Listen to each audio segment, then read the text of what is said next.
गणेशाय नमः। अस्य श्रीरामरक्षास्तोत्रमन्त्रस्य बुधकौशिक ऋषिः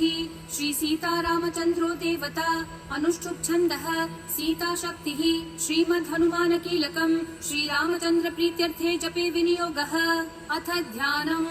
ध्यायेताजानुबाहुं धृतशरधनुषं बद्ध पद्मासनस्थं पीतं वासो वसानं नवकमलदलस्पर्धिनेत्रं प्रसन्नं वामाङ्कारूढ सीता मुखकमलमिलल्लोचनं नीरदाभं नानालङ्कारदीप्तं ददतमुरुजटामण्डलं रामचन्द्रं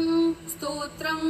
चरितं रघुनाथस्य शतकोटिप्रविस्तरम् एकैकमक्षरं पुंसां महापातकनाशनं ध्यात्वा नीलोत्पलश्यामं रामं राजीवलोचनं जानकी लक्ष्मणोपेतं जटामुकुटमण्डितं सासीतूणधनुर्बाणं पाणिं नक्तञ्चरान्तकं स्वलीलया जगत्रातुम् आविर्भूतमजं विभुं रामरक्षां पठेत् प्राज्ञः पापग्निं सर्वकामदां शिरो मे राघवः पातु भालं दशरथात्मजः कौसल्येयो दृशो पातु विश्वामित्रप्रियश्रुति घ्राणं पातु मुखत्राता मुखं सौमित्रिवत्सलः जिह्वां विद्यानिधि पातु कण्ठं भरतवन्दितः स्कन्धौ दिव्यायुधः पातु भुजौ भग्नेशकर्मुकः करौ सीतापति पातु हृदयं जामदग्नजित् मध्यं पातु खरध्वंसी नाभिं जाम्बवदाश्रयः सुग्रीवेशः कटिः पातु सक्थिनी हनुमत्प्रभुः ऊरू रघुत्तमः पातु रक्षः कुलविनाशकृताः जानुनी सेतुकृत् पातु जङ्घे दशमुखान्तकः पादौ विभीषणः श्रीधः पातु रामोऽखिलं वपुः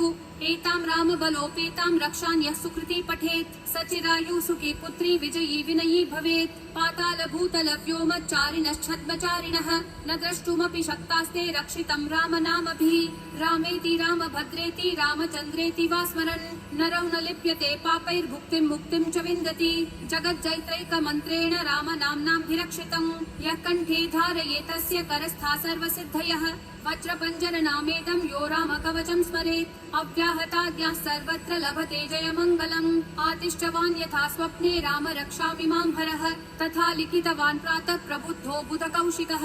आराम कल्पवृक्षाणां विराम सकलापदाम् अभिराम श्रीलोकानां राम श्रीमानसनः प्रभुः तरुणौ रूपसम्पन्नौ सुकुमारौ महाबलौ पुण्डरीक विशालाक्षौ चीरकृष्णाजिनाम्बरौ फलमूलाशिनौ दान्तो तापसौ ब्रह्मचारिणौ पुत्रौ दशरथस्यैतौ भ्रातरो रामलक्ष्मणौ शरण्यौ सर्वसत्त्वानां श्रेष्ठौ सर्वधनुष्मतां रक्षः कुलनिहन्तारौ त्रायेतान्नो रघुत्तमौ आत्तसज्जधनुषा विशुस्पृशा वक्षयाशु गनिशङ्गसङ्गिनौ रक्षणाय मम रामलक्ष्मणावकतः पथि सदैव गच्छताम् सन्नदः कवची खड्गी चापबाणधरो युवा गच्छन् मनोरथोऽस्माकं रामः पातु स लक्ष्मणः रामो दाशरथी शूरो लक्ष्मणानुचरो बली काकुत्स्थः पुरुषः पूर्णः कौसल्येयो रघुत्तमः वेदान्तवेद्यो यद्येष पुराण पुरुषोत्तमः जानकी वल्लभः श्रीमान् अप्रमेय पराक्रमः इत्येतानि जपेन्नित्यं मद्भक्तः श्रद्धयान्वितः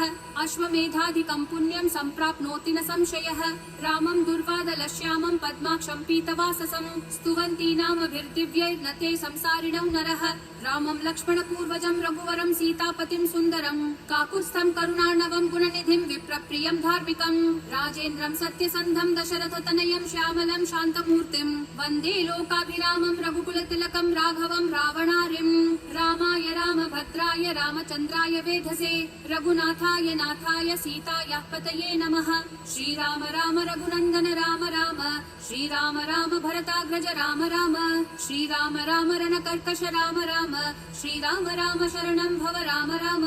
श्रीरामचन्द्र चरणौ मनसा स्मरामि श्रीरामचन्द्र चरणौ वचसा गृह्णामि श्रीरामचन्द्र चरणौ शिरसा नमामि श्रीरामचन्द्र चरणौ शरणं प्रपद्ये माता रामो मत्पिता रामचन्द्र स्वामी रामो मत्सखा रामचन्द्रः सर्वस्वं मे रामचन्द्रो दयालु ज्ञानं जाने नैव जाने न जाने दक्षिणे लक्ष्मणो यस्य वामे च जनकात्मजं पुरतो मारुतिर्यस्य तं वन्दे रघुनन्दनं लोकाभिरामं रणरङ्गधीरं राजीवनेत्रं रघुवंशनाथं कारुण्यरूपं करुणाकरं तं श्रीरामचन्द्रं शरणं प्रपद्ये मनोजवं मारुततुल्यवेगं जितेन्द्रियं बुद्धिमतां वरिष्ठं वातात्मजं वानरयूथमुख्यं श्रीरामदूतं शरणं प्रपद्ये कूजन्तं राम रामेति मधुरं मधुराक्षरम् आरुह्य कविताशाखां वन्दे वाल्मीकिकोकिलम् आपदामपहर्तारं दातारं सर्वसम्पदां लोकाभिरामं श्रीरामं भूयो भूयो नमाम्यहम् भर्जनं भवबीजानाम् अर्जनं सुख सुखसम्पदां तर्जनं यमदूतानां राम रामेति गर्जनं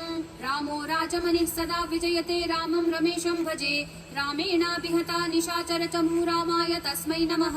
रामान्नास्ति परायणं परतरं रामस्य दासोऽस्म्यहं रामे चित्तलयः सदा भवतु मे भो राम मामुद्धराः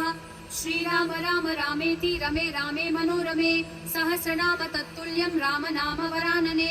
श्रीराम राम रामेति रमे रामे मनोरमे सहस्रनाम तत्तुल्यं राम नाम वरानने श्रीराम राम रामेति रमे रामे मनोरमे सहस्रनाम तत्तुल्यं राम नाम वरानने।